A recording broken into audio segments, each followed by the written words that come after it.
Okay. So, some of the questions, the most popular questions we get in regards to fillers, we're going to get some answers from Dr. Zuliani. So here we go. What are the most popular areas, Dr. Z, that people like to get fillers or request to get fillers? So number one's probably the lips. And in that case, we use a filler made from hyaluronic acid, a member of the Juvederm or Restylane family most commonly. Other areas are in the mid-face, the tear trough areas are under the eyes.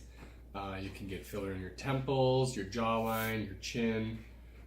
Most any area in the face is amenable to them. Awesome. And then another one is, will I bruise with fillers? So the tendency to bruise is real. There are certain things that patients can do in order to prevent them from bruising excessively, and those are staying away from agents that can make you bleed, whether it be Motrin, aspirin, or herbal medicines. Anything that starts with a G, like ginkgo or garlic or ginseng, will make you bleed a lot more, as well as fish oil. So if you stop these agents approximately 5 to 7 days beforehand, you can really limit that.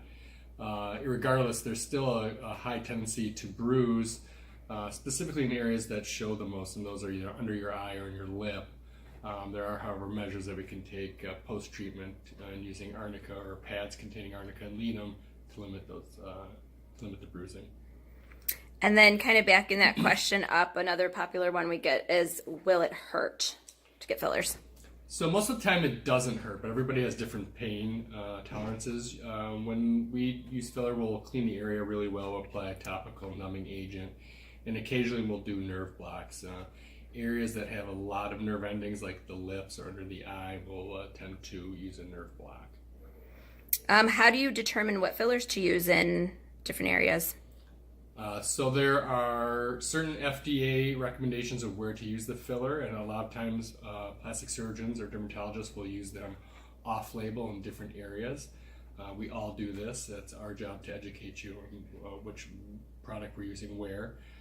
But specifically the ones that we use in the lips and the tear trough are most likely gels or hyaluronic acid gels. There's another classification called calcium hydroxyapatite or Radiesse. We put those in the jawline, in the chin, and the mid-face. It really adds a lot of lifting power.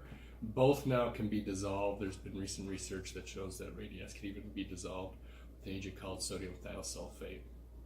Okay, and that is, I guess, a partial answer for the next one. What if someone doesn't like their fillers that they get? What can they do? So we'll talk about that during our consultation, and we do have to let the filler settle for some time. So for the first 2 to 3 days, there'll be some very overt swelling, which can be taken back by upright position or sleeping and icing. But after a period of about a week, if the swelling is too much or patient's unsatisfied, then we'll go ahead and dissolve it if that's okay with the patient, or add a little bit more to correct slight asymmetries that may be present. What happens if someone stops using fillers? Will it just go back to the way it was? Correct. That's a question I get often, whether if they stop using fillers, will their skin sag in that area, or will they end up looking worse than they did before? The answer is no, they won't. Obviously, fillers can't stop you from aging, so if you've used fillers underneath the eyes for 3 to 5 years and then stop and don't continue them anymore, you will look 5 years older than you did previously. There is no way to reverse the effects of aging once you stop the fillers. How long does swelling typically last? It depends on the area. So in the mid-face where you want the swelling, it's usually a day or so. Around the areas which has thin skin or a lot of vascularity tends to swell more. Again, underneath the eyes or in the lips, that can last usually around 3 days, and then it evens out. Is there anything you should avoid before or after fillers? As mentioned before, the herbal medicines that can make you bleed, ginseng, garlic, ginkgo biloba, fish oil, things that can make you bleed like anti-inflammatory drugs like ibuprofen or aspirin. And then afterwards, you want to stay out of the direct sunlight, avoid saunas. You wouldn't want to work out that day, but you can get back to most everything within a few days once the swelling is subsided. And last but certainly not least, what are the most important factors to look at when finding a qualified injector such as yourself?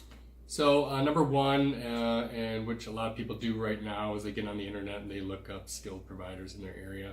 A lot of times patients will refer each other to a certain place because of the reputation that person has, or if they are pleased during their treatment.